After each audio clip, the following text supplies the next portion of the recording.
Welcome, visionaries and revolutionaries, to the Aligned Empire podcast, your gateway to building a movement of change, wealth, and impact. I'm your host, Drea Brown. This podcast is for the visionary woman who is ready to master the energetic frequencies of money, business, and herself, and is ready to expand into a frequency, life, and empire that mirrors her highest purpose. Together, we are rising up and reshaping the world as we know it, defying limitations and boldly embodying our highest selves. You're not just listening to another podcast. You're embarking on an epic journey. Hello, welcome back, everyone, to the Aligned Empire podcast. I'm so excited today to be welcoming Michelle Vandepas. So, a little bit about amazing Michelle. She is an accomplished and unstoppable entrepreneur who captivates with her empowering message and unwavering support. And she's also, as a seasoned author, speaker, and coach, as well as a TEDx speaker, she has a wealth of experience and profound insights into publishing, online marketing, and living with purpose. Michelle lives in the mountains of Colorado, where she lives with her family, 40 goldfish, and the occasional mountain lion or bear. Probably mountain goats too. Goats too. Yeah. See, I just knew.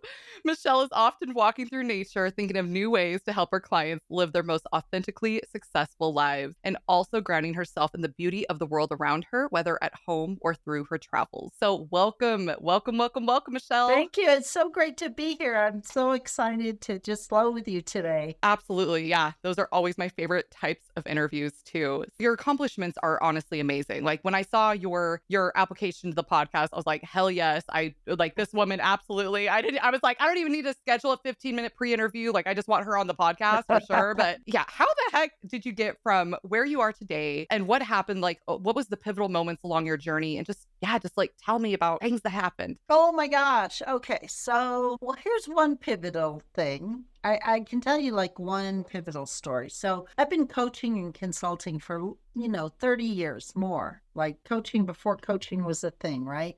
And I was doing marketing and helping my clients do marketing and graphics and all that stuff, like long time ago. And I had side hustles even back then, and I was an entrepreneur.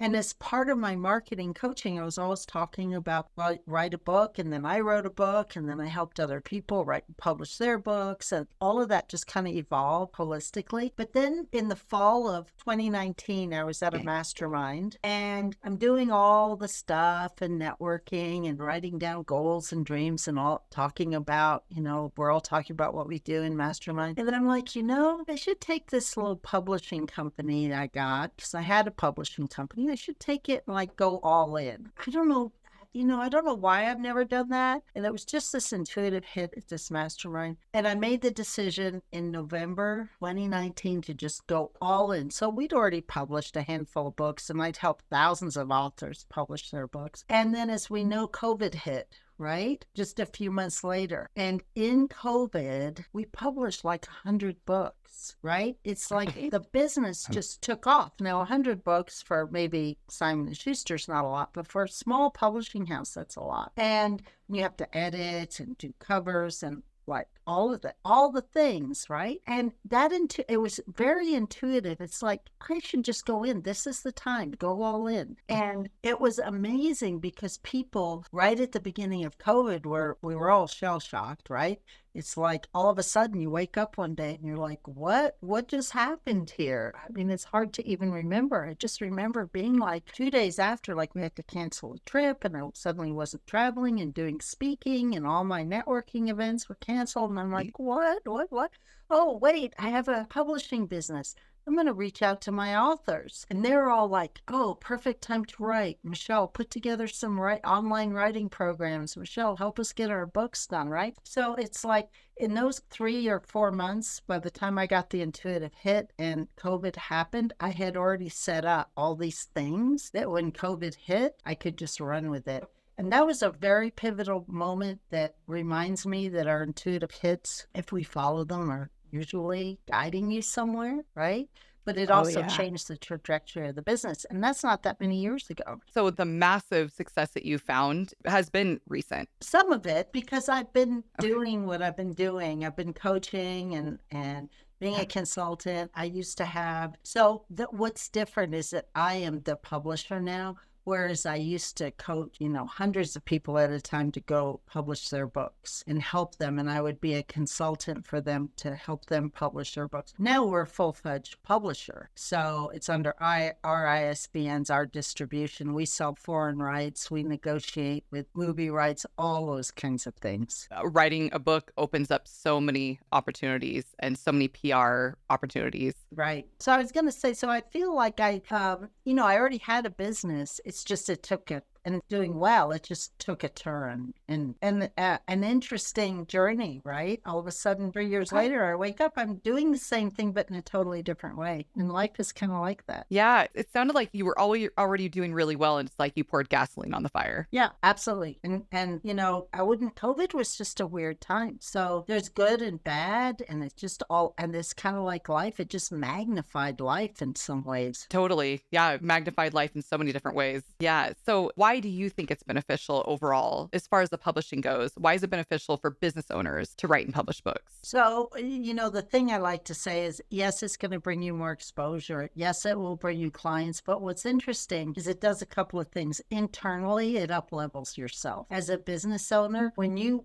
have to write out what it is you really want to say and how you want to say it, it forces you to get super clear about what your message really is and how you're going to stick your stake in the ground and say, this is what I believe, right? And so that process of going through that and really knowing what you stand for. So let's just take weight loss, right? If you're going to write a weight loss book, what do you stand for? There's a million weight loss books. What sets you apart? Why do you want to say what you're going to say? What kind of client testimonials or stories are you going to put in your book? And it forces you to think through all those things. And by doing so, you become a better representative of your business. Your message becomes super clear. You up level internally about how your business expands, right? And then, of course, it gives you credibility. It opens up doors. You can get on podcasts. You can go speak. People buy the book and then they want to hire you, or people hire you and then you say, oh, I have a book, right? And so it becomes a holistic network ripple effect out in the world. I love that. So if I were a business owner coming to you, I'm like, Michelle, I want to write my book, because I know a lot of the audience on here listening today, most entrepreneurs have had in their mind that they want to write a book at some point in their journey, because it's pretty obvious the opportunities that come with it. So What would be the process that you would lead me through when I come to you with a book idea? So we take authors from all the way at the beginning to all the way to the end, plus marketing, right? And so usually what happens is you sit down with me in person, come in for a VIP day or in Zoom, and we really outline what is it that you want your book to stand for. What do you stand for? What do your prospective clients need from you? What are the things you say over and over again, right? It could be even about how to buy a tire. It doesn't have to be in the coaching realm. It doesn't have to be in the service realm. Like if I have to go buy someone who sells tires, there's a lot, you could write a whole book on that, how to buy tires, right? It doesn't matter the subject matter. What matters is what sets you apart. And so usually I will go through all of this with an author the first time. It doesn't take as long as you think. It may just take a couple hours. And then we outline the whole book. Most people have notes if they're in business. They have sales copy. They might have a blog. They might have podcast transcripts. There's something we can work with. And we start outlining it, putting bullet points together, figuring out sort of the flow of the book. And then you take all that and put it aside. And now it's write. Are you going to go write? Are we going to write with you? Are we going to ghostwrite it for you? Lots of ways to do it, right? Lots of ways to go through this process. And that can take anywhere from a couple months to a year, depending upon you're going to write your book. How long is it going to take you? Do you have 15 minutes a day? Do you have an hour a week? Do you have an hour a month? Right? Whatever it is. And the place where I see people get stuck, because this is really part of the process, is they get so far in and then they go, oh, this sucks. I'm not a writer. I hate this. Oh, my writing's really bad. And then they get scared to send it to me or someone on the team. And they're like, oh, it's just not good. Or that's not what I want to say. And so the creativity stops and the flow stops. And then you can't get to the good stuff because we all do bad stuff. All of us do bad stuff, right? And it doesn't mean anything. It just means you got to get it out to get to the good stuff. If you're learning anything new, it takes a while to get there. And so I would say anyone who's thinking about it, don't let your own self-doubt stop you, because that's what we're here for. We'll help you. We'll polish it. We'll edit it. We'll coach you. We'll help you make it better. We'll make it better. There's so many options.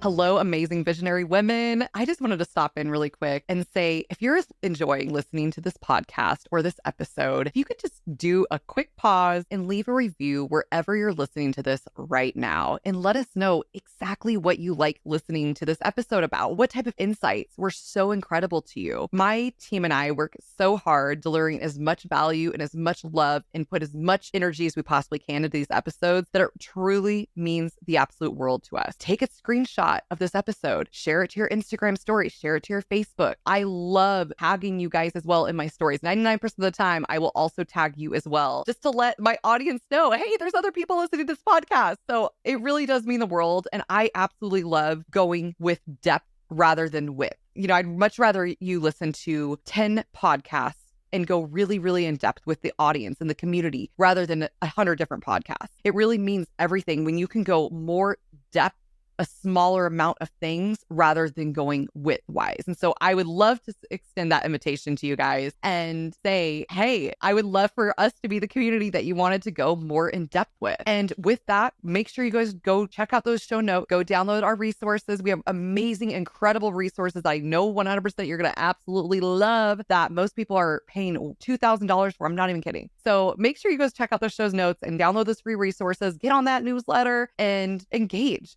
with this community, because we're building something really special here. And I just want to say, even if you don't want to do any of that, I appreciate you so much listening to this and being entangled in this energy and in this journey with me. So thank you so much. And let's get back to the episode. Yeah, absolutely. And the creativity part, the blocking of the creativity happens in business in general, so many different areas. Almost every day we come up upon it, especially with social media and, getting pushed to get on social media for obvious reasons. But when someone has that block of creativity or that self-doubt, what's the process of that you help them through? Because I would imagine your coaching experience has tremendously helped with this aspect of your business and publishing company. Yeah, absolutely. Several of us on team are book coaches, and I think we're really good book coaches, because if you're stuck writing, you're not going to go write. You're going to go walk, you're going to go do yoga, you're going to go out with girlfriends, you're going to go get a pedicure, you're going to sit in the bathtub, then you go bird watch and go out for lunch. You're going to do something else, because that's the way. So many creative ideas. Right. That's the way the creativity comes in. I will say, if you're really, really stuck, the only way out of it really is to move your body. Doesn't mean you have to go run. You can be like, there are people who, we work with all kinds of people, and some can't go run or can't go be physically very active. Some can, some can't, right? But you can still move your body a little bit. You can sing, you can hum, you can get the vibration inside your body moving. Meditate if you know how to meditate. Do a little bit of yoga, just a little bit of stretching or moving or dancing, right? It doesn't have to be extreme. That little bit, just when you move your body, it gets unstuck, and then the creativity can start to really flow. You always hear about people say, oh, I got this idea driving. I got this idea when I was in the shower. I had this idea in the middle of yoga and I couldn't write it down.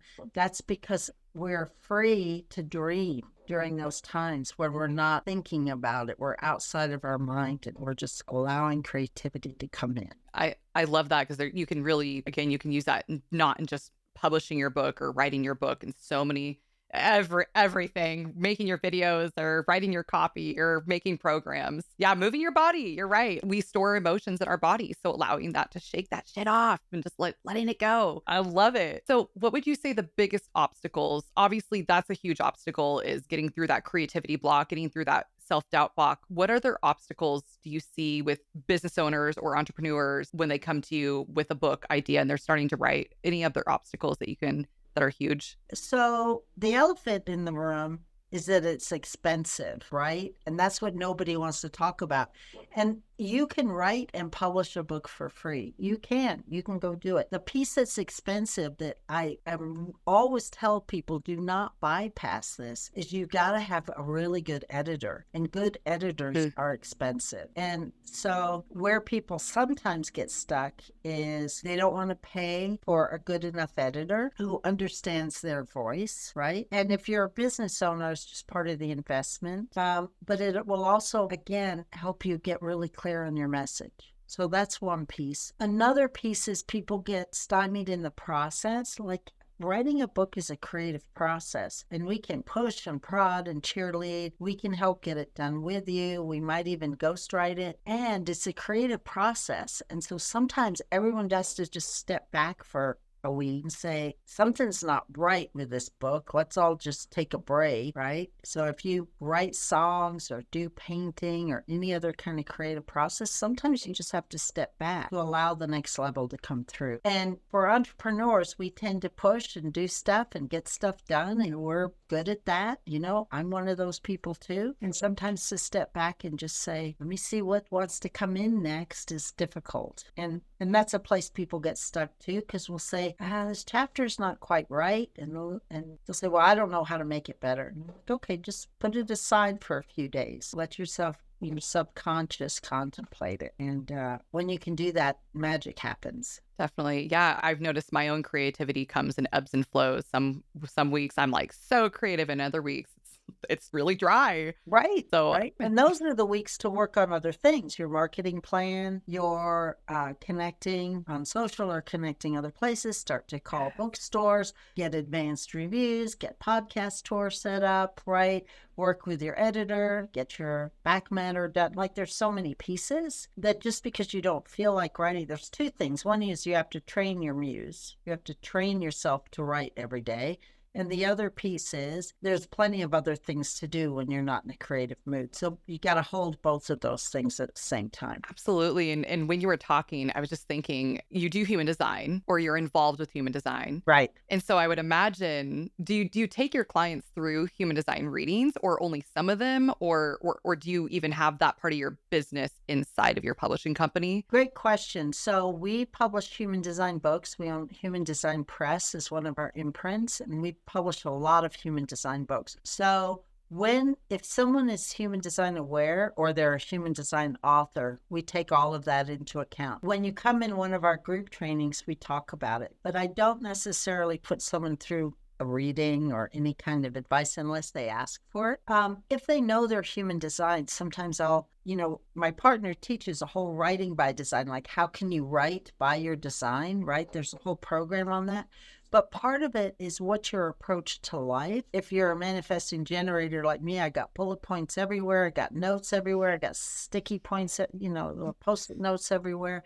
And some people need to be more reflective or need to sit down and be more organized. And there's so many things that go into that, not just your type, but maybe your gates and also what's happening in your life. Like, it's not just human design. So the short answer is we take it into consideration, but if the author's not there, we may or may not bring it up, just kind of depending on where the author is. Okay.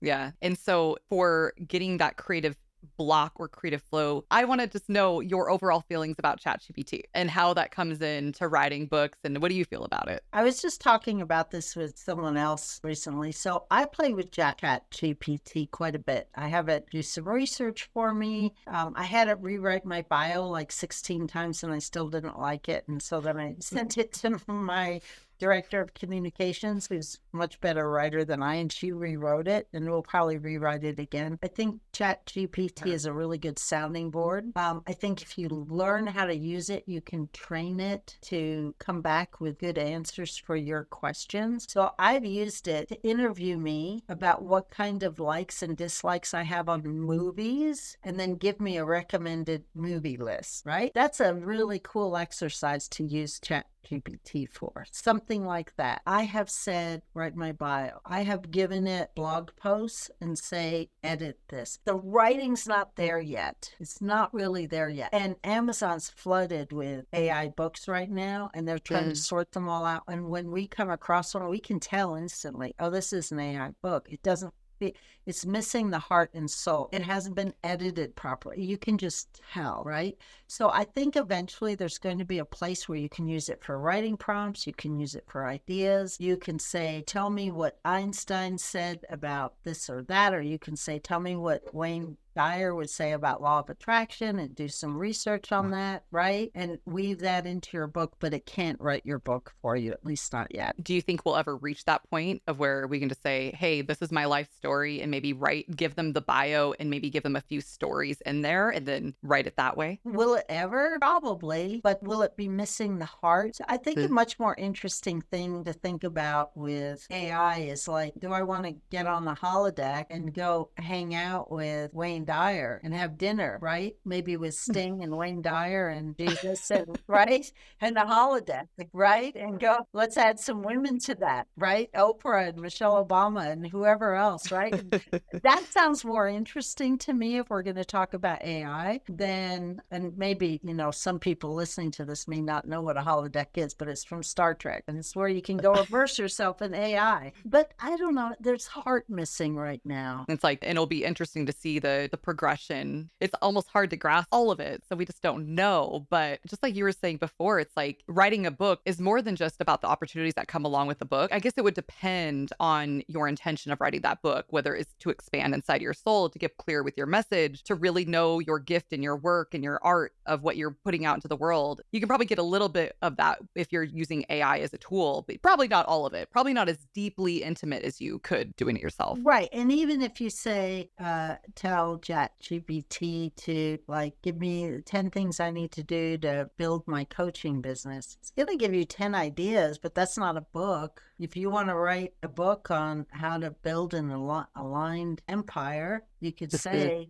give me 10 ideas, but that's not a book. And then you say, expand it, expand it, expand it. But it's not a book. It's not your ideas. It's not your theory. It's not going to connect with your future clients because it doesn't have the nuance. It's just, you can tell when you read something from ChatGPT right now, you can tell. Yeah, you really can, especially right now, for sure. Who knows? Who knows where it will go? Yeah, I'm excited to live in this time and era. And I definitely embrace, as our company, we definitely embrace the technologies, but we don't rely completely on them. But it definitely makes things easy. And like you said, I love that we were saying you use it as a tool. But if you're stuck creatively, you could ask the questions to help you get unstuck. Totally. And you can use it for writing prompts. Give me 10 writing prompts on how to grow a coaching business, or give me 10 reasons that I should use a publisher for my book. And then I could do those as blog posts or do those, right? And so it's great for idea generating. It's not very good at editing. I've tried to throw some things in just to play with it because I played with it quite a bit. It's not really there yet. Maybe it'll be there. Who knows? Yeah, I've noticed that as well with our team too. So as far as your business goes, just a little bit of a change of direction. Last time we spoke, you had 20 people on your team, or you're leading a team of 20 people. Yeah. Do you still, so with that, did you just recently get into that team of 20 people? Obviously, you guys got really busy during COVID. Did that just happen recently, or have you been leading a team for a while? I've been leading a team for many years, but smaller. Much smaller. So, and some of those 20 are part-time. They are all in the US though right now. Well, no, there's a couple who are not. But there was a time when I was leading a lot of people who were VAs and doing background things who are not in the US too. So what has changed for me as I have evolved, both good and bad, is I have W-2 employees, like I have real payroll now, right? Whereas I used to have just VAs, and not just VAs. That's not the word I wanted to use. And non-traditional employees, right? Contract employees or people that you got through one of the service sites, or people in the Philippines or India or whatever. I've always also had somebody that I can see, like touch and feel in my office, because I need that to bounce things off of and to talk to. So even during COVID, we couldn't be in the same office. My office building shut down. I have an office. I don't work from home. I need that outside stimulation for me to be most productive. I need to go in an office, talk with somebody else in my office and brainstorm. But most of our team is virtual and it works really well. But, I've been leading a team of 10 people for a while. Okay. And then, so as far as leadership goes, I mean, since you've been leading a team for a while, you obviously know what goes into being a good leader. It's something that I don't think a lot of people put a emphasis in because they're so busy building their offers. They're so busy building other parts, and they kind of just see this person as someone that they can just pay and that they expect to do their work. Obviously, it's so much more than that. People don't really care as much about the money. Money's important, but it is starting to become even more mission driven, more purpose driven. Like we are just purpose driven people, like as humans. What qualities do you believe are the most essential for having an amazing leadership team or just being an amazing leader, especially in a rapidly growing business like yourself? Well, what I try to do, and really you should be interviewing my team on this, but what I try to do is to listen to my clients and my team. I try to listen. I try to understand we're all human. We all get overwhelmed sometimes. We all have clients we don't like sometimes. We all have team members we don't like sometimes. Some days are just rougher. Some days are really fun. We like to also have fun in our company and not just so. My director of communications, Carly, is amazing. She puts on team trivia once a month and everybody gets on Zoom and plays trivia together. And she does all kinds of team building things just on her own accord because she wants to work in a fun place, right? I lucked out. I wouldn't have thought about it. And I'm like, wow, go for it. That's great. That's awesome team building, right? So I think for me being a leader and allowing her to expand her own role and say, I want to do more fun stuff and help me connect with our remote team helps the whole, right? I have someone else, director of publishing. She said, I'm going to start doing team meetings on my own. I'm like, great. You feel the need? Yeah, I feel the need to just connect with a team once a week for a few minutes and just check in, see how everybody's doing. I'm like, hey, right? So part of it is you got to give a lot of freedom for people to do what they do best because I'm not interested in either of those two things. But luckily, I have people on my team who are, and that rounds out the team and rounds out the leadership. So I am the leader, the buck stops with me, but they're also able to step into their own leadership roles, how they see fit, and lead the pieces that they want to lead in the company. I would imagine, but would you say it starts in your interview process? I have a very strange interview process. I hire intuitively. It's weird. I do. I hire intuitively. So yes, it starts in the interview process, but I like to have a conversation. I just like to say, okay, tell me about yourself. What can you bring to the company? What do you want to do? What do you like to do? And just have a conversation. And I don't know, I either feel like this person would fit in the company or wouldn't fit in the company. Now, there's all kinds of legal stuff, right? So I don't ask about all the legal stuff, right? So I understand all of that. So I'm being a little bit cliche with you, a little bit like throwing it out. But there is a vibe. You can teach the qualifications. You can't teach, will you be a leader? If I'm out sick, can you handle it when the client calls? Can you just figure it out and handle it? I need those kinds of get it done attitude. And I need some people around me who are way more detailed than I am because I'm not very detailed. And for a publishing company, that's a downfall. But luckily, I hired very detailed people, right? So there are times when I hire for that. There are times when I hire for customer service skills and just being really outgoing and friendly. But I've tried all those testing things and what are you? Are you a DISC this? Or are you an Enneagram that? Or a human design this or whatever? And I don't find that really helps. I bring someone into the team and then it's pretty clear if there's a hole or they're not going to fit. And unfortunately, I am not slow enough to hire and quick enough to fire, as they say. I'm still working on that. I need to hire slower and fire quicker. And luckily, I haven't had to fire too many people and it's rough, but I have had to. Sometimes you just get it wrong. Yeah. Is it just a feeling? It's just, I mean, you're a manifesting generator, so I'm guessing it's like this a little bit of frustration or something. Usually there's inside. a lot of frustration. By the time I go to fire somebody, there's a lot of frustration. Or, sometimes it's like it just wasn't a fit and they were hoping it would be a fit. And so they said things that they couldn't really do or they couldn't rise up to the occasion. I had one person that came on and then her mother got really, really sick and she had to go caregive and all this kind of stuff. And she wouldn't leave. And I kept saying, I think you need to just leave and go take care. And finally I just fired her because she couldn't couldn't get the work done, right? And it was heartbreaking for me because I'm like, can't you see you need to just move on, take care of your family, right? And that's part of Yeah. being a leader, though. You have to do the hard stuff. Yeah, absolutely. And as far as motivators go, I would imagine every person has different motivators, but is there something that links all people together to really help motivate people to do amazing work or be sold on your mission? So we love putting out really good books as a team. So we love good covers. We love good quality paper. We love words. Some of our team members like certain things better than other team members, right? Some are like really nerdy about typography. Others are really good editors. Some are great at graphics.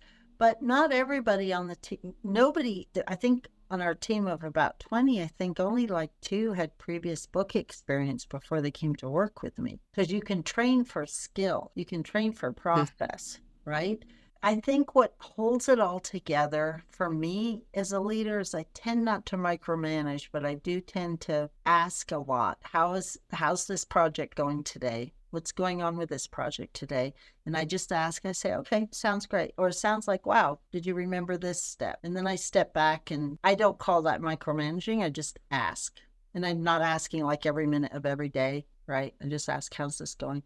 It's okay for my team to come to me or go with each other with big time problems or, oh my gosh, this client's really upset or this went south or this one time, a horror story. One time we published a book with the wrong manuscript, right? It happens. It was bad. It was a long time, long time ago, but it was bad. And I've since heard like Random House has done that and every publisher has done it. It's just something that, happens.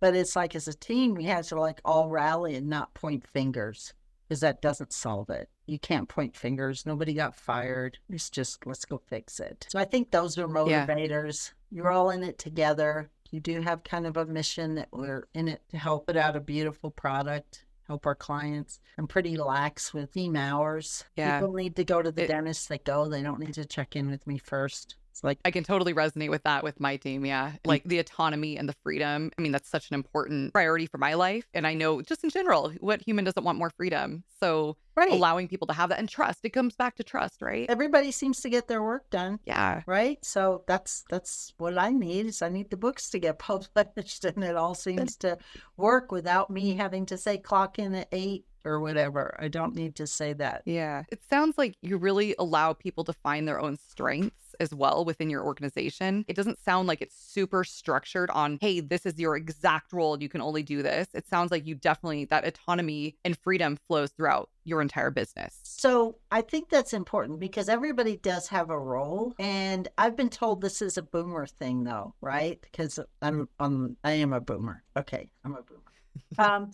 And so I've been told it's that, but it's like everybody has a role. Like we have communications, we have editors, we have book designer, we have internal book designer, we have proofers. Like everybody has a role. But if somebody needs help, someone else on the team, you could go ask anybody on the team and they'll jump in and help. I have heard that that's kind of an expectation that's not out there with younger managers and that younger workers haven't been around that. I don't know if that's true, but I've heard that. And younger workers aren't expected to jump in or would never ask a team member to come do something that wasn't in their job description. Our proofer, if I have a proofer and I say, hey, I really need help editing this bio, and all they ever do is proof, I expect them to go edit the bio if they have time to do it this week. And so I hire for strength. I do hire for strength. And that is their main job. But we are a team, and our expectation is we're going to put out beautiful, well-written, well-edited books. I love that art. I think it's interesting because there are different expectations with different generations. And we have every generation working for us, every generation. I actually love that. I love having diversity everywhere in the work environment. I think it makes us not so boxed in our own beliefs and our own perspectives and helps us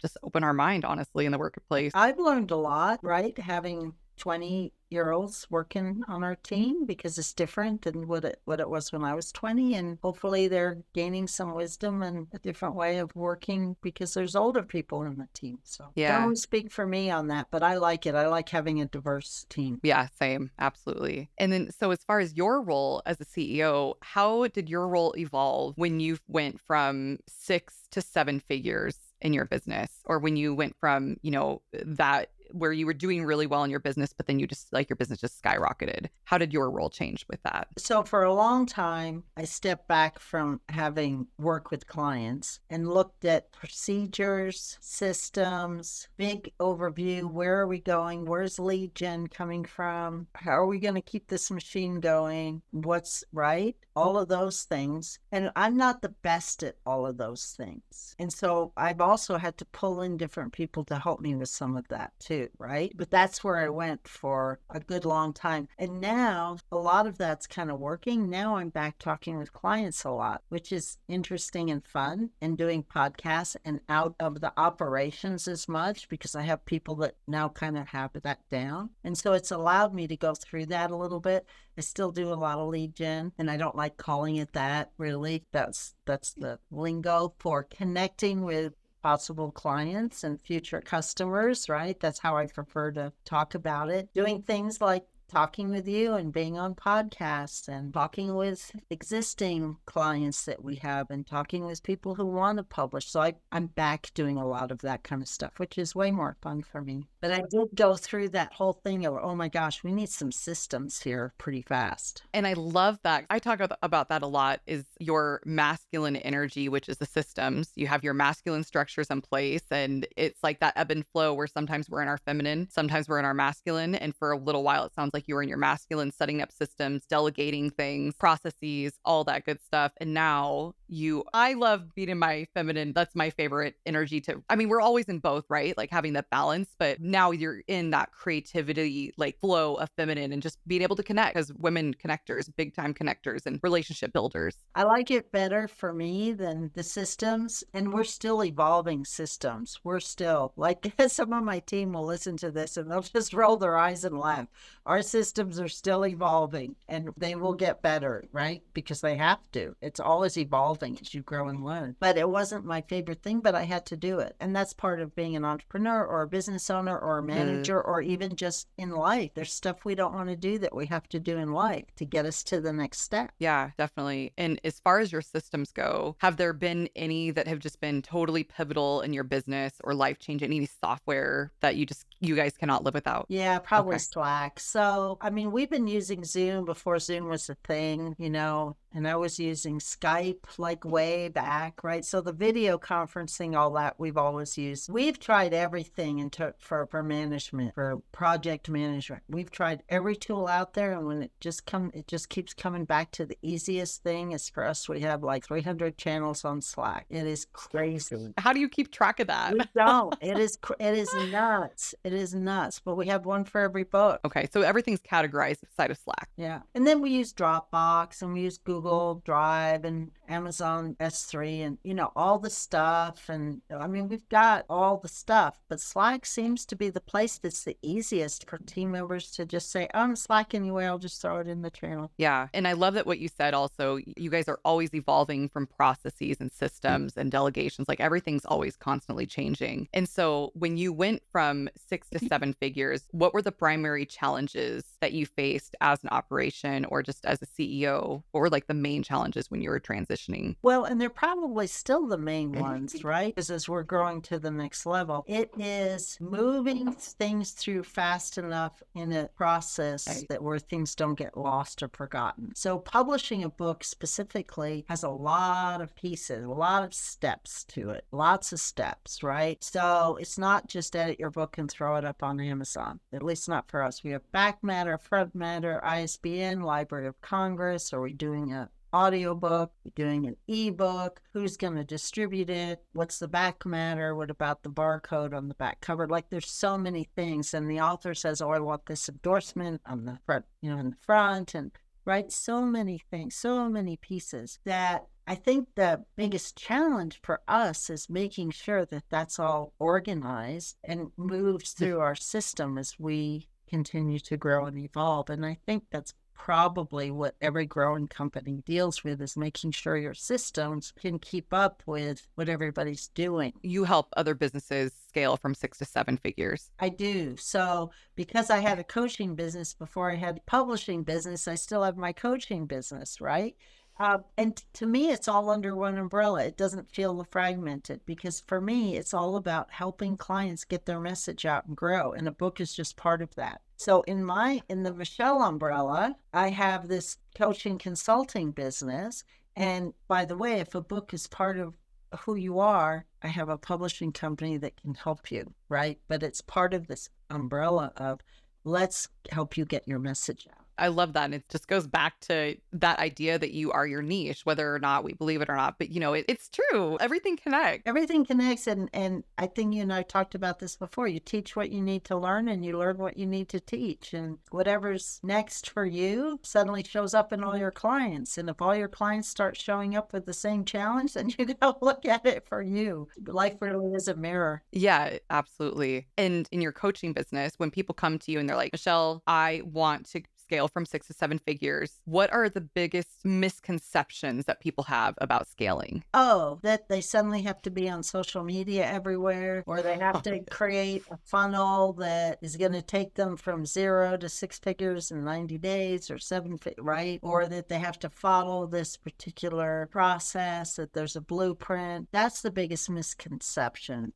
I ask, what have you tried? What's working so far? What would you like to try that you haven't tried? We start there. If you have something that's working, build on that and create a process around that and create the next level around that, right? Some people are natural networkers like you. And so that's a way for you to grow your business. Someone else might be, and not saying you're not, but someone else might be a TikTok star. Maybe you are, I don't know. And if they love doing that, then they should continue to do it. I think so many people feel like they have to suddenly shift or do something different to get to the next level. And it's not. You just have to maybe pour gasoline on it, or maybe just make a few strategic shifts, or maybe change your pricing or your offering or your profit margin somewhere. I mean, it may just be something smaller. It may be that you just have to get out of your own way and freaking go do it. It sounds like doubling down on the things that work and then simplifying the things that are not working, getting rid of all the fluff. Because a lot of the times we still have a lot of fluff in our business when we go to 6 figures. Yeah. And a lot of people who make it to 6 figures typically don't have a ton of time on their hands, because most people don't build it. Not everyone, but a lot of people don't build it the right way. When you're first an entrepreneur, you get into that hustle mentality. You follow everyone's blueprint and you do it their way. I would imagine a lot of people are coming to you with a lot of self-limiting beliefs as well. So you probably have to dig through those as well.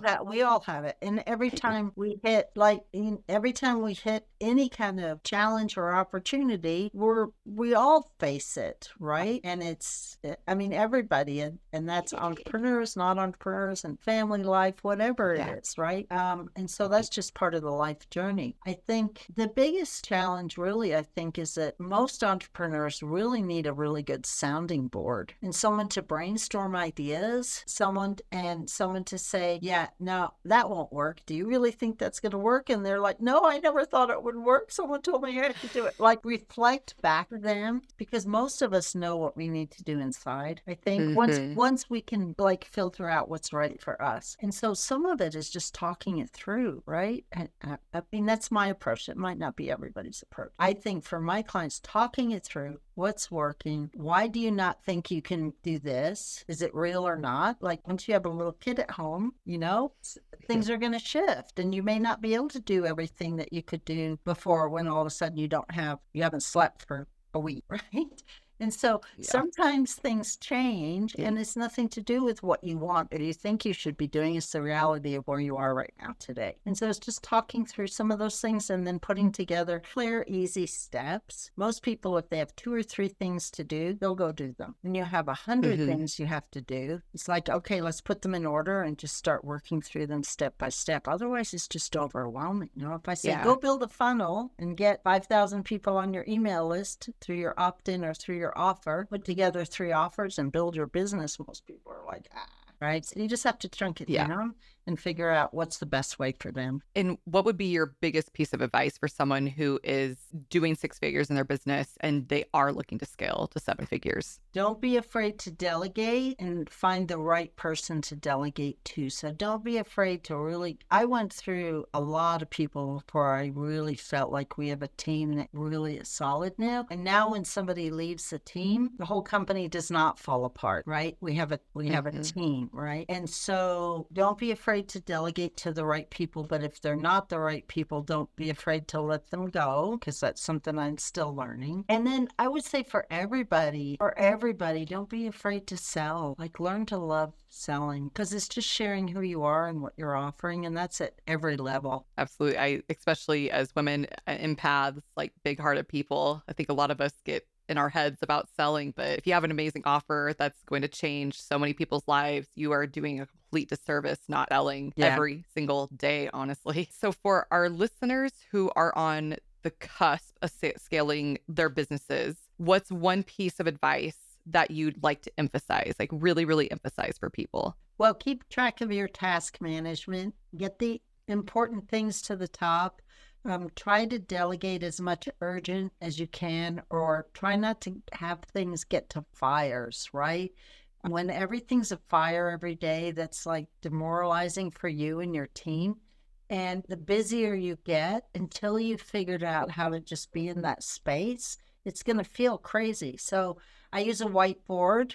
I used to have all these apps. Now I have a whiteboard. I put my priorities on the whiteboard, what I'm focusing on, what my goals are for the week and the month and the year. And I just and I change it every day. I change it all the time and I add to it. And make sure you delegate and have systems. Get some systems in place earlier rather than later. Yeah, like make foundation. Because it'll help everything. You can't grow if you don't have good systems. Yeah, absolutely. And if you do grow, you're kind of screwed. Right. And that's a little bit what happened to us. I mean, we had some systems, but then we grew quickly in like 18 months. And we were scrambling to get the systems to, up level with us, because our systems weren't quite robust enough.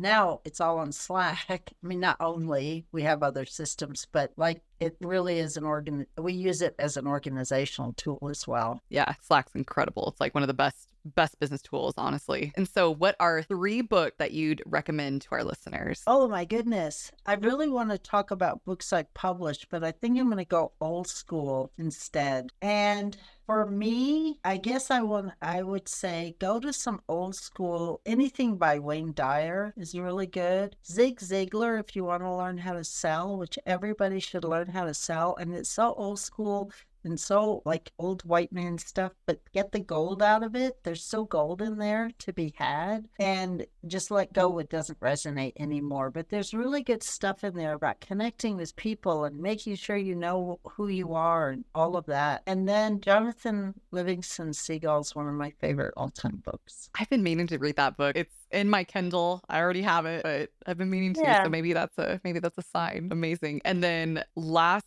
question, what is your morning routine look like? Oh my gosh, I wish it were different. Like, I wish I could say to you, I get up and I work out and I eat a healthy breakfast. So this morning I rushed out, left my breakfast on the counter, didn't eat anything until lunch at almost noon. I'm like, I'm starving. I usually get up. It's just like, I want it to be different. And it's just not, right? So I used to write every morning, and I haven't done that in a long time. I get up, I drink coffee, I do Wordle, and then I panic and get myself ready and get out of the house. And I usually try to bring a healthy breakfast with me. Part of that is changed, like when I had kids. I think I had a different routine before kids and a different routine after kids.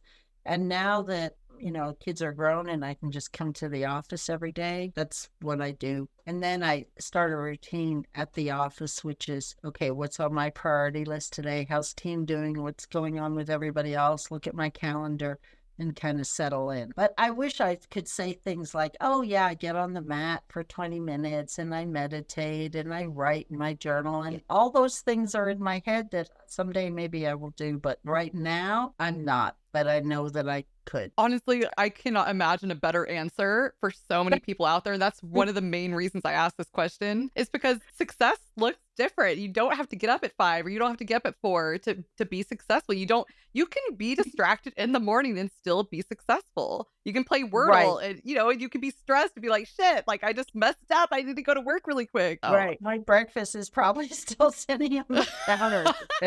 Right.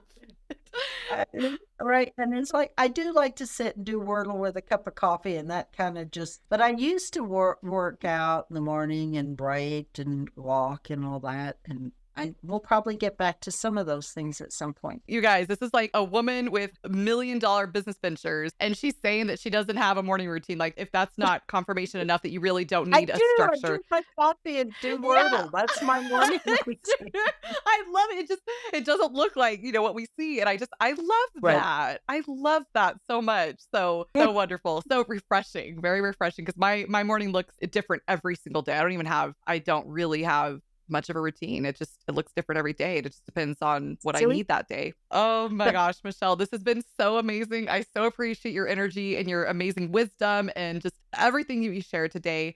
But how can people find you? The easiest, quickest way is go to michellecoaches.com. It's Michelle with 2 L's. Then you can find my social. There's a free gift. If you opt in, there's actually all kinds of free gifts. There's like how to write and how to connect purpose and profit and all that on my site. Ways to connect with me and what I do, and just go to michellecoaches.com. Amazing. And we'll leave all the links down there for everyone. And Thank you. And she also has a lot of workshops running all the time. So just go check her out. Michelle is amazing. She's definitely the real deal. So go check her out. Go connect with her, because you will absolutely get some massive, massive amounts of value, not just from this podcast interview, but from all the other ways of just being connected with her. So thank you again. I love being on here. Thank you for those kind words. Yeah, I've been totally looking forward to this interview, because our first time I was just like, this woman is so incredible, so powerhouse woman, and I love seeing it. So thank you so much for being entangled in my world, Michelle, and I look forward to chatting with you soon again. Absolutely. Thank you. Thank you. Thank you. And with that, we come to the close of yet another epic journey of the Aligned Empire podcast. Thank you for tuning in to the frequency of your limitless potential. Each episode is a code to unlock your unique energetic frequencies of money, business, and your aligned empire. If you feel this episode would resonate with others, please share it forward, creating a ripple effect throughout the universe. Make sure to subscribe to continue this journey of transformation with us. Join us again next week as we continue to rise together, joining a movement that is changing the world. This is Drea Brown, your guide on this journey, signing off.